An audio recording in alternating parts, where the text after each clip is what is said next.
السلام عليكم ورحمة الله تعالى وبركاته دمان أصحابتي كسر وهذا ورك عيارها waxaa goordhabeed la soo saaray isku aadkii wareeg 16 ee tartanka Asian Cup ee ka soconaya sanadkani aynu ku guda jirnaa 2019 dalka isku daga Imaaraadka Carabta tartankana ayaa afartii sanaba mar kaliya la qabtaa balse sanadka aynu ku guda jirnaa 2019 waxa si weyn u martigelinaysa oo garoomo qurux badan soo bandhigtay wadankaasi Imaaraadka oo hadda marka uu ka soconayo ciyaarahaasi waxaana uu soo gudbay wareeg 16 dal oo si weyn ugu xifaaltami doona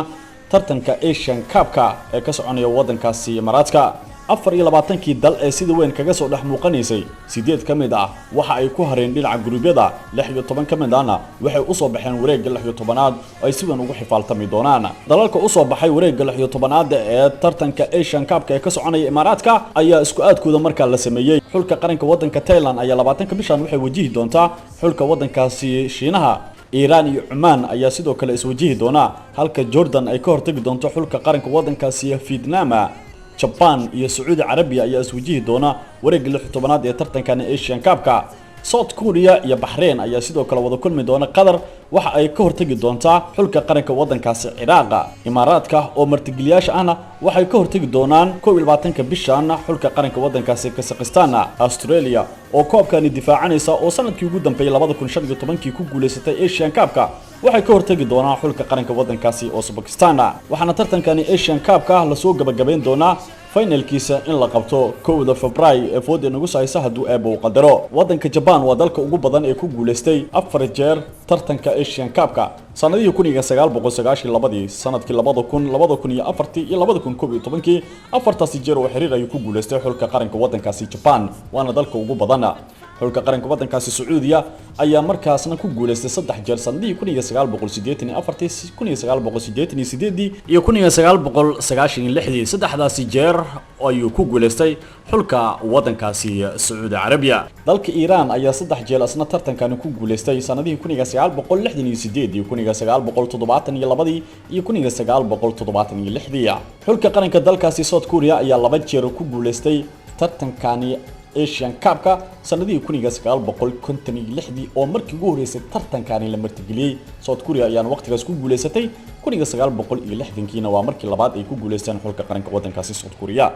waxa min hal jeer ku wada guuleystay tartankani Asian Cup-ka wadamada Israa'iil oo ay marka ku guuleysatay 1964 Kuwait oo ku guuleysatay ayana 1980kii dalka Iraq oo asna ku guuleystay sanadkii 2007 iyo Australia oo ku guuleystay sanadkii ugu dambeeyay ee 2015kii waana wadanka difaacanaya tartankani Asian Cup-ka ee ka soconaya wadankaasi Imaaraadka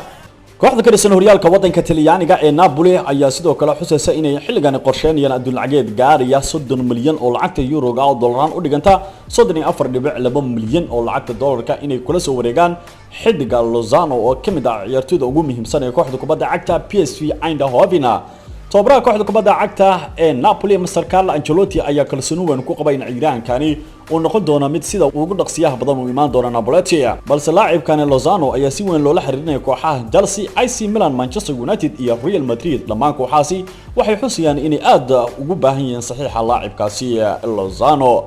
laacibkani ayana usbuucayna ka soo gudan waxa uu sheegay in bishan aysan u qorshaysnayn inuu ka dhaqaaqo kooxdiisa balse toobaraha kooxda kubadda cagta ee Napoli Mr. Carlo Ancelotti ayaana kalsooni weyn ku qaba in ciidaankaasi Napoli ay ku heli karto qiimo dhan 30 milyan oo lacagta euro-ga dhawaaq la yaab leh ayaa ka soo yeeray maamulka sare kooxda kubadda cagta Chelsea ayagoo markaa sheegay in xil ciyaareedkani ay isku day xoogan ay sameyn doonto kooxda kubadda cagta Chelsea dalabka ku aadan ciidaanka kooxda kubadda cagta Barcelona ee Philippe Coutinho maadaama wiilka kan u dhashay wadankaasi Brazil ee Philippe Coutinho la xusay inay macquul tahay inuu dib ugu soo laabto horyaalka Premier League ayaana maalmihii ugu dambeeyay waxa si weyn loola xiriirinayaa kooxda kubadda cagta ee Manchester United xidiga kan ee Philippe Coutinho ayaana kooxda kubadda cagta Chelsea waxay sheegtay inay diyaar u tahay in ay ku biirto liiska kooxaha doonaya ciyaaraankaasi maamulka sare kooxda kubadda cagta Barcelona wali maysan go'aaminin qorshe ku aadan in Philippe Coutinho ay ka diraan Stadia Camp Nou Philippe Coutinho waxa sidoo kale aad u xiiseynaysa kooxda kubadda cagta Paris Saint-Germain ee ka dhisan horyaalka Ligue 1 wadankaasi Faransiiska balse Chelsea ayaana doonaysa inta uu furiyaan suuqa iibsiga ciyaartoyda in ba ay ka faa'iideystaan ciyaaraankaasi Philippe Coutinho maadaama toobaraha kooxda kubadda cagta ee Chelsea Mauricio Sarri uu leeyahay Chelsea awood ay u leedahay in ay la soo wareegto xidig walba ay u aragto in uu horumarin xoogan ka qaadan karo mustaqbalka kooxda kubadda cagta Chelsea. Philippe Coutinho waa ciyaaryahan aad u wanaagsan waana laacib si weyn u yaqaana tartamada laga ciyaaro gudaha wadankaas Ingiriiska waana ciyaaryahan isleeyahay kooxda kubadda cagta Chelsea way u baahan tahay xiddiga reer Brazil ee Philippe Coutinho. Chelsea ilaa hadda ma aysan soo bandhigin qiimo fadhiya oo ay diyaar u yihiin in Barcelona ay kala soo xaajoodaan dalabkaasi Philippe Coutinho xilli Manchester United wali damac uu kaga jiro in ciyaaryahankaasi ay geeyaan staadiyaha Old Trafford. maamulka sare ee kooxda kubadda cagta Real Madrid-na waxa ay soo bandhigeen adduun lacageed gaaraya 50 milyan oo lacagta euro ah dalabka ku aadan difaaca kooxda kubadda cagta FC Porto Militao. ciyaaryahankan ayaa waxa uu ka mid yahay xidigaha sida weyn hadalhayntiisa ugu baahday suuqa klibsiga ciyaartoyda balse kooxdani Los Blancos ayaana kalsooni weyn ku qabta adduun dhan 50 milyan oo lacagta euro ah dollarhan u dhigata 57 milyan oo lacagta dollarka ayayna kooxda kubadda cagta Real Madrid doonaysa in ay laacibkaasi Porto marka ay kala soo wareegto. ciyaaryahankani Militao ayaana markaa la sheegay in sidoo kale ay aad u xiiseeyaan Manchester United, Liverpool iyo kooxda kubadda cagta Chelsea. balse Real Madrid ayaa durbadiiba waxa ay soo bandhigtay adduun dhan 50 milyan oo lacagta euro ah in ciyaaryahankaasi Porto ay kala soo wareegi doonto inta uusan xirmin suuqa klibsiga ee ciyaartoyda. madaxweynaha kooxda kubadda cagta Real Madrid ee Florentino Perez ayaa dhinaca kale sheegay inuu xoojin doono dalabkiisa laacibka u dhashay wadankaasi Holland ee Frenkie de Jong. da'yarkani ka tirsan kooxda kubadda cagta Ajax waa laacib ka ciyaara qaybta qadka dhexe waxaana laacibkani si weyn u xiiseynaya in ka badan 8 kooxood ee ka dhisan tartamada qaaradaasi Yuruba.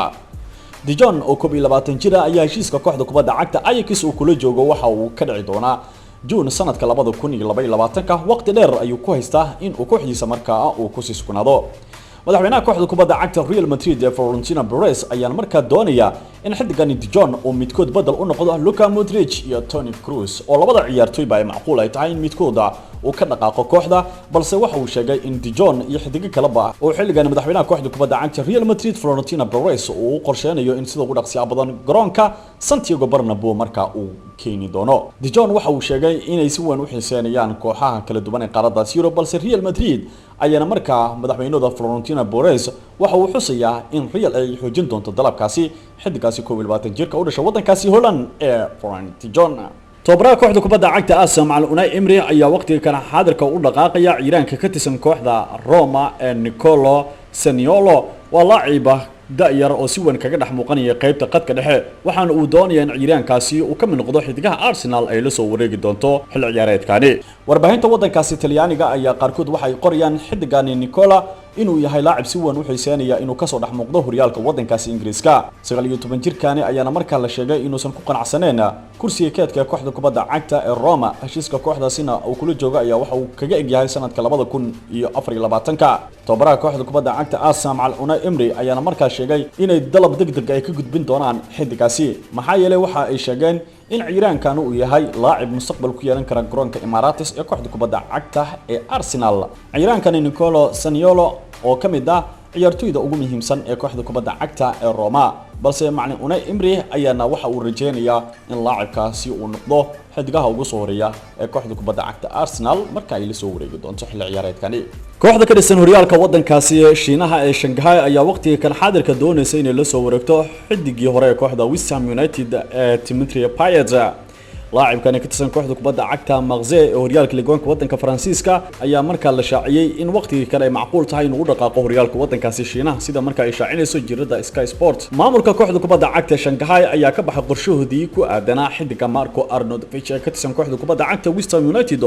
أي ماموركا ويست هام يونايتد شاغان عيران كاسي وجرانكا وكاغا دقائق أدون لان 35 مليون أو لعبت بانكا أو دولاران ودغنتا 45 مليون waxaana dhawaan ay sheegeen inay xiddiga Dimitri Payet ay siin doonaan mushaaraad aad u fara badan haddii Iiraan uu aqbalo saxiixa kooxda Shanghai ka dhisan horyaalka wadankaasi Shiinaha wakiilka Iiraankaasi Dimitri Payet ayaana markaa sheegay in Iiraanka ay macquul tahay in uu macsalamayo horyaalka wadankaasi Francisca xilli la hadalhay in xiddiga Dimitri Payet uu dib ugu soo laaban doono Premier League balse Shanghai ayaana markaa ballanqaadyo xooggan u sameynaysa xiddigani in la siin doono lacag aad u fara badan haddii uu aqbalo inuu u soo dhaqaaqo horyaalka wadankaasi Shiinaha kooxda kubadda cagta ee West Ham United ayaa iyana xoojinaysa hamigeedii ku aadanaa xiddiga reer Bosnia ee Edin Dzeko ee ka tirsan kooxda kubadda cagta Roma